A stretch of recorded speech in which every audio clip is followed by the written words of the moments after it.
జడ్జీల phone tapping పై high court enquiry పత్రికల్లో వచ్చిన కథనాలను సుమోటోగా స్వీకరించిన న్యాయస్థానం నేడు సీజే అలోక్ ఆరాధే నేతృత్వంలోని బెంచ్ విచారణ చేపట్టబోతోంది.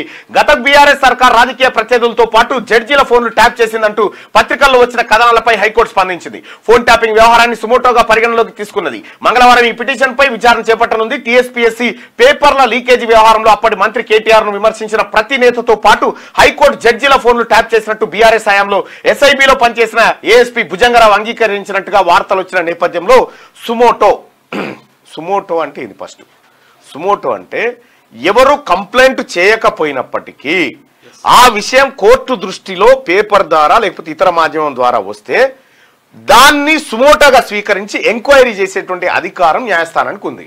హైకోర్టు సుప్రీంకోర్టుకు ఉంది. కాబట్టి సుమోటో అంటే జడ్జీల ఫోన్ కూడా ట్యాప్ చేశామని చెప్పి పేపర్లో వార్తలు వచ్చిన నేపథ్యంలో ఈ జడ్జీలకు సంబంధించినటువంటి ఫోన్లు ఎట్లా ట్యాప్ చేసిరు, అసలు ఒక్కరి ఫోన్ ట్యాప్ చేయడమే పెద్ద అది, కానీ 1200 ఫోన్లు ట్యాప్ చేసిరు. 1200 ఫోన్లు ట్యాప్ చేయడంతో సంచలనంగా మారింది. ఈ కేసులోనే కేటీఆర్, కేసీఆర్, హరీష్ రావు వీళ్ళందరూ కూడా జైలుకు పోబోతున్నటువంటి దృశ్యం ఇది.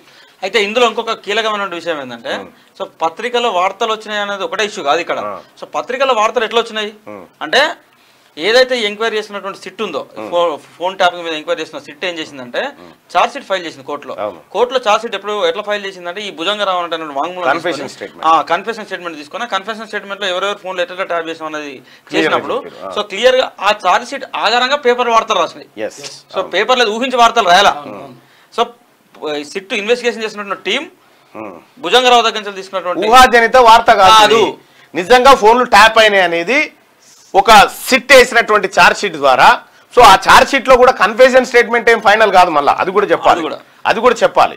కన్ఫెషన్ స్టేట్మెంట్ ఏం ఫైనల్ కాదు, కానీ ఫోన్ ట్యాపింగ్ జరిగిన మాట వాస్తవం, హార్డ్ డిస్కులు వలగొట్టింది వాస్తవం, మెటీరియల్ అంతా ధ్వంసం చేసింది వాస్తవం, సీసీ కెమెరాలు ఆఫ్ చేసింది వాస్తవం.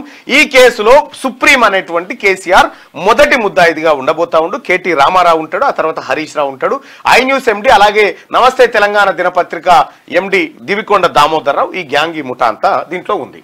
అయితే ఇక్కడ సో ఆంధ్రప్రదేశ్ ఎన్నికలకు సంబంధించిన రిజల్ట్స్ అంటే 2 తెలుగు రాష్ట్రాల్లో కూడా ఉత్కంఠ నెలకొన్నది కాబట్టి సో ఆంధ్రప్రదేశ్ రాష్ట్ర అసెంబ్లీ కూడా ఎన్నికలు జరుగుతూ ఉన్నాయి కాబట్టి అదే ఇక్కడ మనం ఒకటి గమ్మత్ చూడాలి. చెప్పు. సో ఆంధ్రప్రదేశ్ సంబంధించి మొదటి రౌండ్ ఫలితం వచ్చింది. కుప్పం నియోజకవర్గం ప్రస్తుతం ప్రతిపక్ష నేతగా ఉన్నటువంటి చంద్రబాబు ప్రాతినిధ్యం వహిస్తున్నటువంటి కుప్పంలో మొదటి రౌండ్ ఫలితం వచ్చింది. మొత్తం 1549 ఓట్ల ఆధిక్యంలో చంద్రబాబు ఉన్నారు. చంద్రబాబు ఆధిక్యత ప్రదర్శిస్తున్నారు కుప్పం అసెంబ్లీ నియోజకవర్గానికి సంబంధించి. సో 1549 ఓట్ల ఆధిక్యంలో చంద్రబాబు ఉన్నట్లుగా మనకు సమాచారం అంతా ఉన్నది. కుప్పం అసెంబ్లీ నియోజకవర్గం ఉమ్మడి చిత్తూరు జిల్లాకు సంబంధించి కుప్పం అసెంబ్లీ నియోజకవర్గం చంద్రబాబు ఆధిక్యత. ఈ ఛానళ్ళు ఇవన్నీ చూసుకుంటే మనము ఇప్పుడు ఏపీలో పోలైన ఓట్లు ఇవన్నీ వేస్తారు కదా, ఇక్కడ సాక్షి టీవీలో జగన్ కు అనుకూలంగా, ఏబిఎన్ లోనేమో చంద్రబాబుకు అనుకూలంగా, అంటే ఫలితాలని.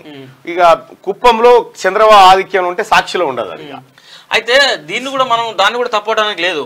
వాళ్ళ సంస్థలు పెట్టుకున్నదే వాళ్ళ కోసం ప్రచారం చేసుకోవడానికి తప్ప ఏదో సమాజాన్ని ధరించడం కోసం సాక్షి పెట్టలేదు. రాయబరేలి, వాయనాడులో రెండిట్లలో దూసుకుపోతున్నట. వారణాసిలో ప్రధాని మోడీ ఆధిక్యంలో కొనసాగుతున్నట్టుగా తెలుస్తా ఉంది. ఇంకా లెక్కలు ఇంకా ఇప్పుడిప్పుడే బయటకు వస్తాయి. రాయబరేలి, వాయనాడు 2 చోట్ల రాహుల్ గాంధీ ముందంజలో ఉన్నాడు. లోక్సభ ఎన్నికల్లో ముందంజలో దూసుకుపోతున్న ఎన్డీఏ అంటూ చెప్తా ఉన్నారు. ఇక్కడ ఎన్డీఏ కూటమి 169, ఇండియా కూటమి 97, ఇతరులు 10 స్థానాల్లో ముందంజలో ఉన్నట్టుగా సాక్షి టీవీ కథనం ప్రకారం తెలుస్తా ఉంది. అయితే ఏబిఎన్, ఆంధ్రజ్యోతి, ఈ సాక్షిని ఈ రెండింటిని మనం ఖచ్చితంగా చూసుకోవాలి. ఎందుకంటే ఇప్పుడు ఏపీకి సంబంధించి ఎవరి లెక్కలు వాళ్ళకు ఉంటాయి దీంట్లో. ఆ లెక్కలు మనకు దొరకక తల పట్టుకొని నెత్తి అంతా వలిగిపోతా ఉంటది ఆ వ్యవహారం అంతా చూస్తే. ఇక ఇండియా కూటమి 100 స్థానాల్లో, ఆ తర్వాత ఎన్డీఏ 169 స్థానాల్లో, అదర్స్ 9 స్థానాల్లో ముందంజలో ఉన్నట్టుగా ఈ లెక్కలు బట్టి తెలుస్తా ఉంది. ఇక మిగతా వార్తల విషయానికి వస్తే